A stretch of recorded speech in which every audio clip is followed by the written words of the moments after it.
Comment boy.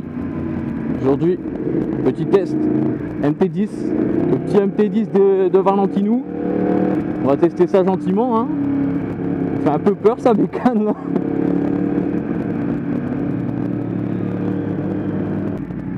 Ça a l'air énervé.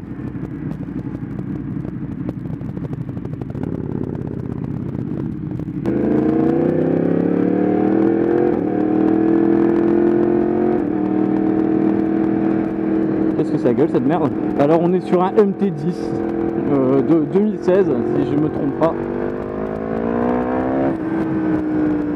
MT10 de 2016, ligne Acra complète dans tes os, shifter up, et voilà, c'est tout ce que je sais. Le reste demande à Google. Je crois que j'oublie qu'elle n'a pas shifter down parce que sinon je vais lui mettre des gros coups de patin dans ses côtes. Alors putain, un premier truc que je remarque sur cette moto, c'est qu'on est putain dans l'avant de merde. On est à fond vers l'avant, c'est un truc de ouf. Alors que le guidon il est déjà bien haut quoi, tu vois, il est bien haut. Les pontées ils sont gigantesques et pourtant putain comment t'es vers l'avant.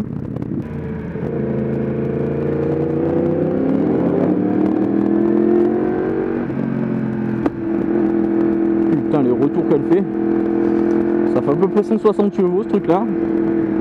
Là les full stop niveau ECU et tout, elle a encore la bride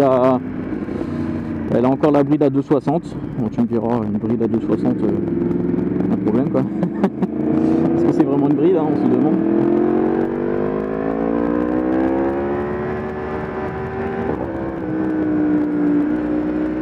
Wow, comment ça tire. C'est un truc de baiser.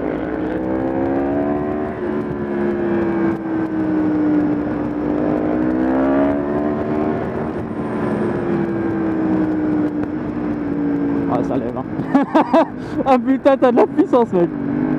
Oh là là. Ah putain ça va être un test éclair mais il va être bon. C'est marrant, c'est que c'est étonnamment creux en bas. Mais vraiment hein. C'est vraiment je trouve ça creux en bas.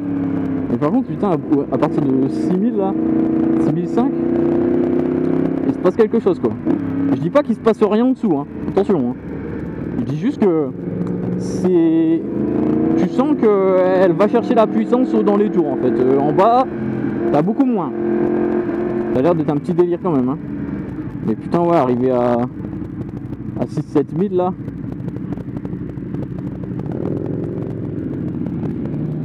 Ah, il se passe vraiment quelque chose. Hein. Je vais pas te mentir. Ça me choque, c'est la position de conduite, vraiment. On est bien assis dessus. Hein. Mais en fait, c'est surtout que je viens de descendre de mon MT9. Alors le MT9 où t'es assis sur la toilette, tu montes là-dessus, t'as vraiment l'impression d'être basculé en avant de ouf. Alors par contre le shifter il est d'une douceur insane.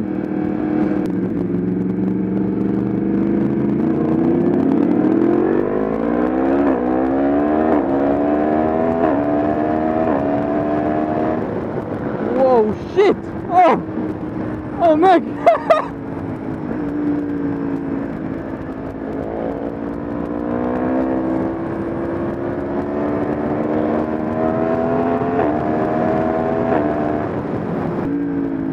Ah il se passe quelque chose. C'est marrant parce que sur les premiers mètres, elle gronde beaucoup. Mais t'as l'impression comme si tu sais, tu laissais patiner ton embrayage. T'as l'impression qu'elle se retient, tu vois que la puissance elle va pas à la roue. Et putain une fois qu'elle est lancée, bordel de merde. Ah c'est clairement vénère.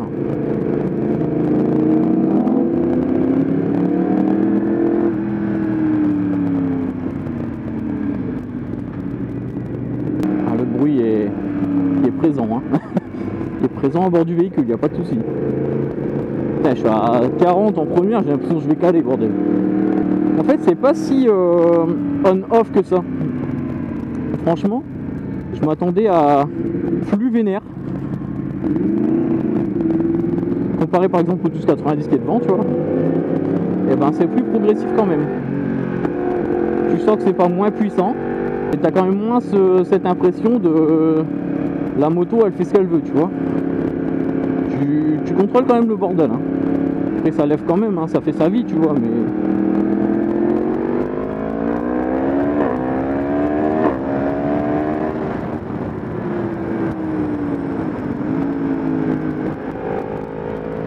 Moi, je vais pas faire le dingue.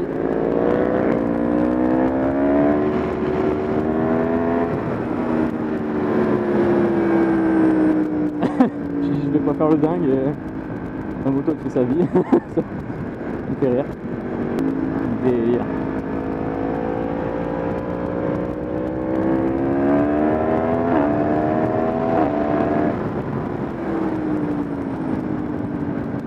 Ah, c'est rigolo. Ah, y'a pas de soucis, c'est rigolo. Je trouve pas ça dangereux, tu vois. Franchement, c'est assez facile à rouler en fait. Hein.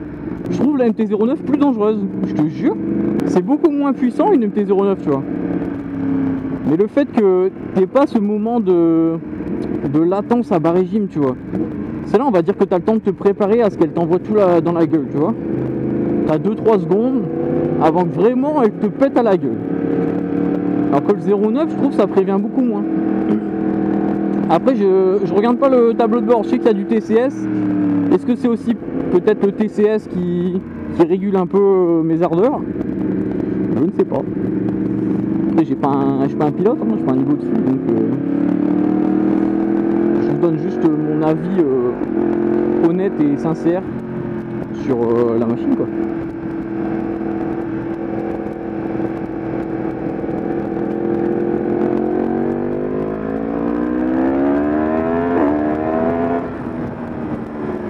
Haut dans les tours, par contre, ça envoie.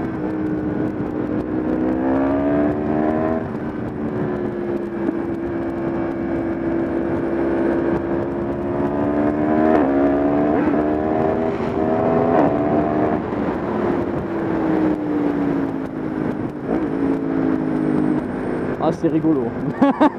Ah, il y a du fun, hein, il y a du fun. Ah, t'as l'impression d'être Thomas Pesquet là-dessus, tu vois. En fait, c'est décollage imminent. C'est marrant parce que tu sais qu'elle va lever, mais tu sais que c'est pas instantané, tu vois. Je sais pas, c'est kiffant. Ah, c'est un délire hein, quand même. Oh les shit, mec. Je te jure, une fois que c'est lancé, le shifter il est tellement doux, t'as l'impression d'être sur une moto à variateur, d'être sur un putain de gros scooter de 160 chevaux. Tu passes tes vitesses, mais il se passe rien au niveau des à-coups et tout, tu vois. T'as l'impression d'être sur une longue vitesse interminable et très vénère. Putain, mais c'est hallucinant. Le shifter, il est d'une douceur, c'est incroyable. Je sais pas, t'es bien assis dessus, tes jambes, elles sont droites, tu vois. Après là, il y a celle confort, donc c'est pas un ressenti totalement origine, tu vois. Je sais pas ce que ça donne sur la selle d'origine. Je sais même pas d'ailleurs si c'est une selle confort Yamaha ou si c'est une selle aftermarket fait par un cellier, tu vois. Et ouais, franchement t'es bien assis. Putain, par contre là sur les bosses, mec. Oh, ah, tu souffles. Mais c'est quand même bien amorti, hein. Putain. Après je pourrais pas vous juger le comportement réellement sportif des amortisseurs parce que là c'est pas le lieu propice ni le moment, tu vois. Mon copain, j'ai juste pris la moto comme ça, il me l'a proposé, je dis vas-y. Et je t'avoue que j'ai pas envie de lui mettre dans un fossé. Je sais qu'il est monté en S22, que le pneu arrière sur la bande de roulement il est dead sa mère. Donc pas faire le ouf, tu vois. Ah, c'est une bien belle machine hein, ta moto. Hein, c'est une bien belle machine. C'est un avion. Et c'est ce que je disais à mes viewers, c'est que c'est marrant, c'est que c'est beaucoup moins brutal qu'un SDR. Ouais. C'est progressif en fait. C'est facile à conduire. Mais oui, c'est trop simple à conduire. En fait, tu sais qu'elle va t'en mettre plein ta mère, ouais. Mais tu sais, t'as un temps de latence. Ouais. Genre t'accélères en 3, c'est... En fait, en bas, elle est assez creuse. Hein. Ouais, y a rien. En bas, il n'y a rien. Non, mais en bas, il n'y a vraiment rien. En dessous de 5000, ouais. T'as rien. C'est une routière. T'es tranquille, tu te crousses, tu vois. Après, le diable, il se réveille. Et je te jure, t'accélères en 3 là. Même en 4, hein, t'accélères en 4. Boum, une petite bosse. C'est un délire, ouais, quand même. Ah ouais, si ça marche bien. C'est ouf. T'es content de la bête? Ah oui, de ouf. Une demi-heure de route pour y aller. Elle est bellotte. Hein. Je mets la route. Après, elle a eu quelques petits stigmates, une petite chute, ça va vite être réparé ça. Mais ouais, franchement, pète sa mère. C'est vraiment un putain d'avion. Jante rouge, donc ça c'est pas d'origine, hein. J'ai été repeinte à époxy. Et franchement ça a de la gueule. MT10 Grinardo, pète sa mère. Et ouais, ce que je disais, c'est que les pontés sont super hauts. Et en fait, t'es quand même vachement sur l'avant, quoi. Ah, t'es vachement sur l'avant, tu vois. Moi, je trouve que sur la team, en fait, ton cul il est plus comme ça. Ouais, c'est un toilette. Ouais. C'est un chiotte. Alors que ça, t'es dessus, t'es. Pourtant, quand j'ai vu la taille des pontés, je me suis dit, putain, ils sont énormes. Mais elle est haute, hein, aussi. Elle est un peu plus haute. Mais ouais, bien belle machine. Donc, si vous souhaitez acquérir une MT10, achetez. Acheter, c'est rigolo. Ça, c'est comme l'eau. Hein. Dans 20-30 ans, il n'y en aura plus parce qu'elles seront toutes dans des herbes, c'est sûr. Bon, ben, messieurs, dames, j'espère que ce petit test de la petite moto de Valentin vous aura plu. N'hésitez pas à me laisser un petit commentaire, le petit like des familles. Bon, et puis abonne-toi. Hein, faut que tu t'abonnes, ouais. Ouais, comme ça, pouce. Allez, tchuss.